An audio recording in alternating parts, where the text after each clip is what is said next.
O sucesso do álbum de figurinhas da Copa do Mundo foi tanto que muitos supermercados tiveram que remanejar seus estoques, porque vem no refrigerante uma figurinha para completar o álbum. Muitas pessoas estavam rompendo, violando o lacre para retirar essa figurinha. Então os supermercados tiveram que pegar o refrigerante que estava lá no fundo e trazer ele mais para perto dos caixas para ver se evitava um pouco essa violação de lacre. Bom, a ideia desse outro álbum é similar à ideia da Panini, que é o que? Você abre ele, você tem uma seleção e você tem que preencher com as figurinhas. Aqui a gente tem, por exemplo, a Espanha, tem o Pedro, tem o goleiro, tem o Rodri, já preenchido nesse álbum aqui. Então a ideia do professor Alencar é bem similar. É um álbum para completar, só que nossos jogadores aqui são um pouco diferentes, nossas jogadoras são um pouco diferentes. São da literatura, são autores e autoras consagradas ao longo da história da literatura brasileira. Esse é o recorte. Então o que a gente vai ter aqui é uma seleção de autores e autoras em uma espécie de linha do tempo. Desde 1500, desde o quinhentismo, que por muitos sequer é considerada uma escola literária, mas que é um marco para a literatura, lá com Pedro Vaz de Caminha, até chegar na contemporaneidade. As nossas seleções aqui são as escolas literárias, né? Então, como que ele começa? Ele começa com uma explicação breve do professor, idealizador desse projeto bacana. Inclusive, ele tem uma visão interessante do ensino da literatura. Ele diz o seguinte: nosso propósito é que a literatura saia do pedestal e esteja na vida das pessoas. Ou seja, ele vê a literatura como algo muito inacessível, né? O linguajar que se trata a literatura na sala de aula é um tanto quanto inacessível e chato. Então, o que ele tenta fazer é proporcionar um material didático, que esse eu acho que é um dos grandes méritos desse projeto, um material didático em uma linguagem diferente, uma linguagem que acessa as pessoas, acessa quem? Os estudantes, né?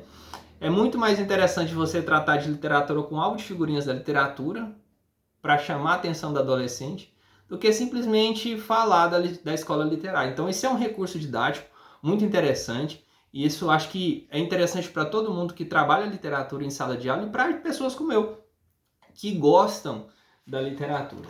Pois então, começa assim, com o quinhentismo, seleção, quinhentismo.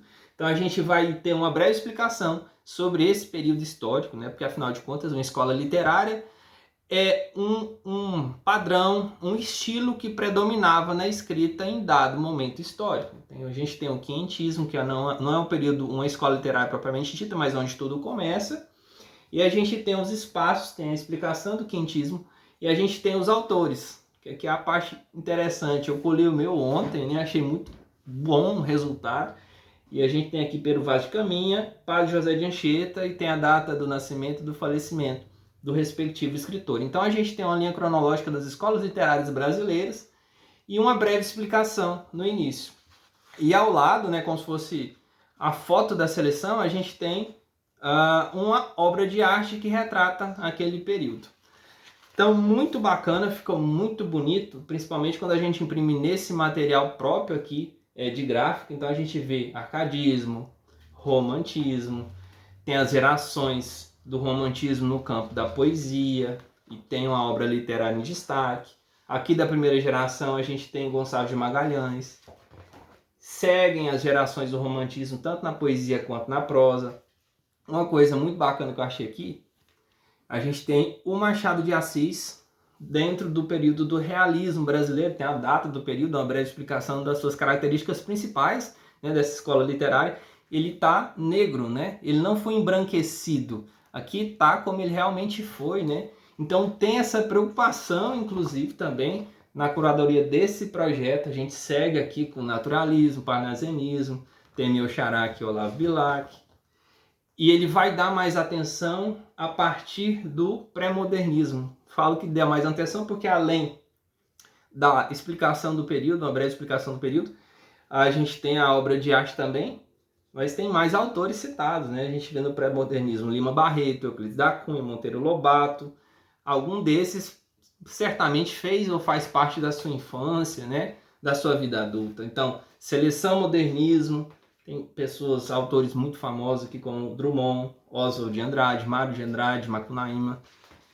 Então a gente, quando vai colando essas figurinhas aqui, a gente vai, pedagogicamente inclusive, rememorando os nossos conhecimentos acerca de cada autor. E se a gente não sabe, a gente vai aprendendo, porque afinal de contas há uma explicação breve aqui sobre o que definiu, quais são as características principais daquela respectiva escola literária. E a gente tem seleção contemporaneidade até os dias de hoje. Tem alguns que eu não conhecia, a gente vê aqui a poesia social do grande Ferreira Goulart em destaque, né? Chega aqui, tem muitos autores contemporâneos, eu poderia citar aqui alguns que eu conheço como grande Ariano Suassuna, tem o Caio Fernando Abreu, que ficou muito famoso na internet, na época do Facebook, tem a Carolina Maria de Jesus também, que é bastante conhecida, e é isso, né? Então, o que eu diria? É uma grande sacada, é um baita do material didático, um recurso que a gente pode utilizar, porque a gente fala uma linguagem que acessa mais facilmente o aluno. E é claro, aqui a gente vê um enfoque à figura, né? Mas é interessante porque eu mesmo que gosto de literatura, tem alguns autores aqui que eu não conhecia a fisionomia deles, né? E aqui eu já conheci. E para além disso, para além da sedimentação dos nomes e dos períodos das escolas literárias, é importante a gente conhecer as características, né? Claro, o foco aqui foi as pessoas, mas o que é o principal, ao menos do meu ponto de vista, acerca de escolas literárias, de literatura brasileira? Não é propriamente conhecer os nomes, decorar os nomes dos autores ou as datas de cada período. O mais relevante, do ponto de vista do processo de ensino-aprendizagem, é saber o que definia cada período. Quais eram as características, né? E aí a gente reflete até sobre a nossa contemporaneidade literária, né?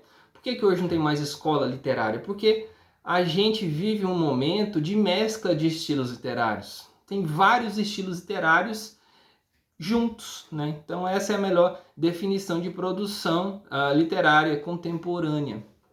O fato é que talvez muitos autores você pode pegar o álbum e falar, poxa, mas tem fulano que é muito bom e não está aqui. E esse é o bacana das listas, né, dos nomes. Não é uma cláusula fechada, né? Não é um rol taxativo, né? Ele é um rol exemplificativo. Ele é bom porque instiga. E você, por exemplo, qual outro autor ou autora você mencionaria para além das 68 figurinhas que estão nesse álbum aqui? Então, é bacana por isso. Então, eu gostaria de compartilhar esse álbum aqui que é muito bom, e você que gosta de literatura, você que ensina literatura, acho que vai gostar também.